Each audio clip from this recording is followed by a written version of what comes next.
You know what time it is. Black Bandana, 2 black MMA journalists. It's time for Black Market Picks. Yeah, I'm LaRoss Steffen, the master of Black Negro Jitsu, Le Negro numero uno. And today I'm joined by my co-host, Travas Clark, a.k.a. Divine Prodigy. Heard but not seen. What's up, Travas? What's going on, man?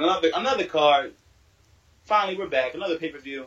UFC 216. We'll see if Ray Borg makes the weight. I'm sorry. UFC 216. Lee versus Ferguson. Of course, Ray Borg versus Demetrius Johnson was headlining the last time they were on another card. But yeah, we should have a great card ahead of us here.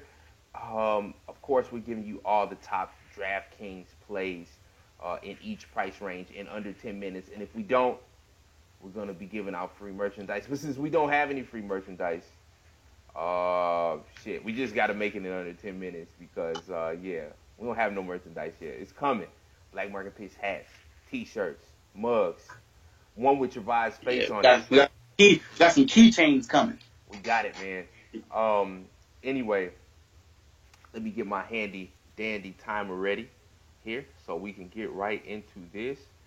And, yeah, then we can do it. So, what are the price ranges this week, Travas? 9.7 to 8.8 top, 8.7 to 7.8 mid, bottom is 7.6 and below. Okay, let me get my guys from least to greatest here. And we're going to hit that timer right now. Okay, good. In our top tier, we've got my number one overall play is going to be Tony Ferguson at $8,900. He is, I think he's leaps and bounds better than Kevin Lee standing. That's Kevin Lee's big hole right now. So I'm really loving Tony Ferguson as a core play because I just don't believe Kevin Lee is going to be able to hang with his pace, volume, or his skill on the feet. My number 2 overall play in this price range is Tom Duquesnoy. Cody Stamann is not a good enough striker to hang with Duquesnoy or hurt him or just at all like threaten him. He's not a good enough wrestler to ground him either. Duquesnoy gets hit a lot. He's from France, so his wrestling isn't the best yet. But I figure that he's going to come in here and it's going to be a violence fest, and he's going to get 100-plus points in a fight that should be pretty cracking. My number 3 overall play is going to be Demetrius Johnson at $9,700. Not because I don't think he's going to score less than 100 points. It's because of the value of the dogs. I don't know if Demetrius Johnson is going to be on a winning lineup because there's not a lot of value at the bottom. So Demetrius Johnson is definitely the top cash play overall. But from GPP standpoint, you don't have to cram him in. 60% of people will try, and many will fail as well, unless we get a couple upsets going. But, Travas, what's your top tier looking like? Number 3, I have Magomed Bibulatov. This guy came in his debut and looked great. His cardio checked out, his standing checked out, his wrestling checked out. And now he gets John Moraga, who in this case is more like a gatekeeper. He faced Mokhtarian in his last fight, and that was, I guess people were on Mokhtarian, but John Moraga just proved his gatekeeper status by saying you have to be elite to get through me. And I think Magomed Bibulatov is that elite status. They basically pegged him as the heir apparent to face DJ Mighty Mouse Johnson. So I like Magomed here to run through this gatekeeper test and prove his worth. Number 2, I have Mighty Mouse. You know, this is to break the defense title record, and he wants to keep that going. So you know he's fired up. Ray Borg could give him troubles in the scrambles. I'm sorry, but DJ is the greatest pound for pound fighter out here. He has everything and then some. I think the only person that could possibly come close now is Henry Cejudo, but we're worried about the clinch with that one, so who knows? That's a whole different time. Number 1 is Walt Harris. I don't know how he's on your top, but he's definitely on my type mark. Hand of God beer is garbage, and Walt Harris should end this with his hands in under 1.5 rounds. I see that's what everybody's betting. I also believe in it.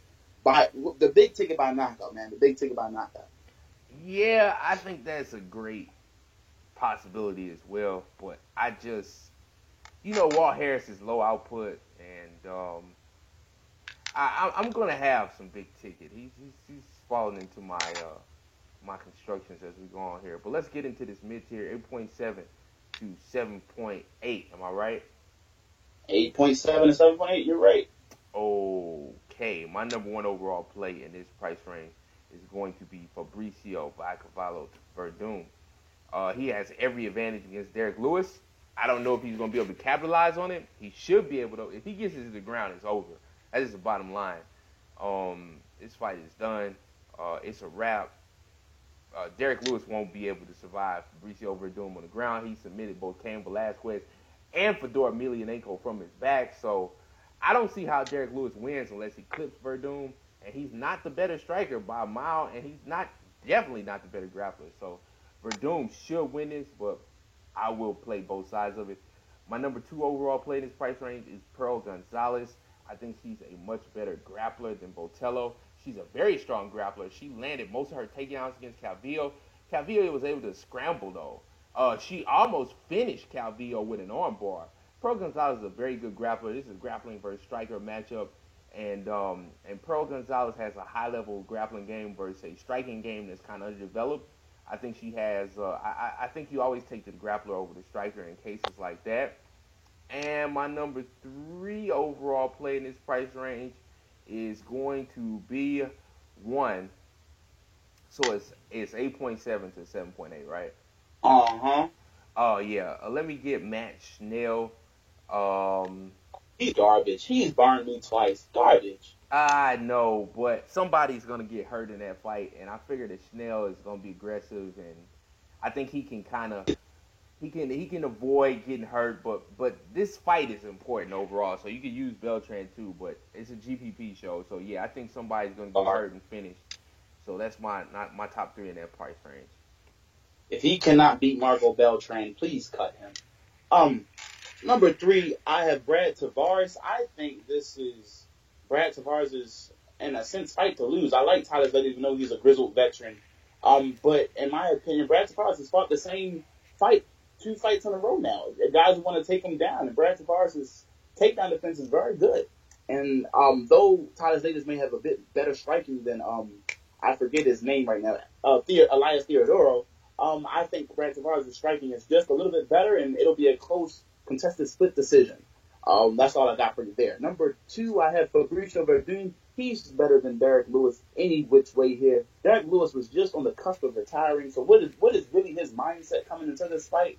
We know Fabricio Verdum at least believes he can get back to the title. I think the body kick will be there for Verdum. We've seen Derek Lewis hurt to the body. He doesn't hide it in any way. He shows it right on his face. It's a big old grimace. I think Fabricio Verdum can definitely win this fight any way he wants to, really. And we know basically Lewis's only way of winning is either by clipping him or by getting him on the ground. But he doesn't want to go to the ground with Fabricio Verdum, does he? Nobody does. And number one, you asked me my favorite underdog before we started this show, and I forgot to mention that it's Poliana Botello. She's fighting Pearl Gonzalez. You mentioned Pearl Gonzalez's wrestling, which could be key for her here. However, I don't believe that she has the wrestling chops to get it down. And Poliana Botello's striking is dangerous, and it's clean aggression. And I like clean aggression. Not wild aggression, but clean aggression. It's controlled. And I think Poliana Botello, who's won all of her fights by knockout or TKO, is going to get this victory here. I don't, but that's a key fight. I'm really playing that fight really heavy. It'll be in probably every lineup. In the bottom price range, we got 7.6 to 6.5K. My number one overall play is Nick Corny Lentz.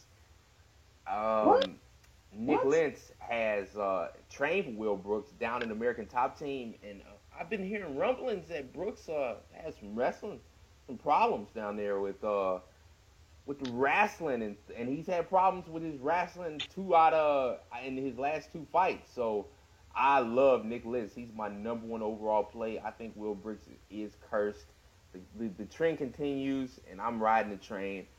Nick Corny Lentz is my number one overall play in this price range against a fighter that's on the brink of getting cut, really, because his head doesn't seem to be in it. Number 2 overall play is Bobby Green against Lando Groovy Venata. Venata is he's here and there a lot of times. As far as, how exceptional he looks, he looked really exceptional against Tamor for a little while, then he dropped off. He looked really exceptional against Ferguson for a while, then he dropped off. Bobby Green is going to have every opportunity to steal this fight with Lando's unpredictable style. So I really like Bobby Green. And my number 3 overall play in this price range is going to be where is he, Kevin? The Motown Phenom Lee. He's in the 5-round fight. He's in the main event, and he's got great talent. So I'm liking. I mean, there's not much to choose from down here. There's other fighters that I like, but Kevin Lee is definitely a guy that you got to consider. I don't think he wins, but he might score enough to be on a winning lineup. I don't know if he scores as much as Ray Borg though. But Travas, what's your bottom tier looking like? Number We got 3 minute 5 left. We got minute 4, 3, 2. Oh, minute 4? Oh my goodness. Okay, with no free merchandise for y'all. What are you talking about? Okay, number 3, I have Bobby Green. Bobby Green's really only lost to what? Ruslan. Let's forget the names. Ruslan, Bobby Green, Dustin Poirier, Edson Barboza. I'm over here cramping. But Bobby Green only loses to the best in a sense. And I don't think Orlando Venata is part of that echelon. This will be a closely contested 39 decision. Okay, closely contested decision. I like Bobby. Number 2, I have Cody Stamann. That's worried about the wrestling of Tom Duquesnoy. It showed than Patrick Williams. But if he keeps it standing, he could win. And number 1, I have Kevin Lee. He's getting underestimated. He believes in himself. This is his fight to win. Not his fight to win, but Tony Ferguson, I think, is going to be drawn into an aggression, a brawl. And I think Kevin Lee's going to win that brawl. Okay. Kevin Lee. Bam, we did it. We got about 15, no free merchandise. 15 seconds left. No free merchandise for you guys ever. Awesome showing tonight. Hope you guys enjoyed You have to hedge that fight, though. At Kevin Lee by Tony Ferguson, you have to. I don't believe that. I'm pretty much all in on Kevin Lee. I mean, Tony Ferguson. Yes, you said it right. No Kevin Lee for me. He should be getting pieced up. Yeah, but that's all for our show. If you want the full breakdown and analysis, check out the MMA Edge Fantasy Podcast on Stitch, iTunes, SoundCloud, on YouTube, Daily Fantasy MMA channel. We got full analysis from me, Kyle Davis, our special guest co-host, Eric F., and Damon the Leech Jackson down there from Dallas, Texas. So, yeah, man, we had a great show this week. You should check it out. School of Black Negro Jitsu. Go subscribe. Stitcher, iTunes, SoundCloud, Google Play, wherever you can think of. Go get that subscription. Go enroll now. It's free. Get enrolled in the School of Black Negro Jitsu now. That's all for our show this week, guys. Peace out. We'll catch you next week.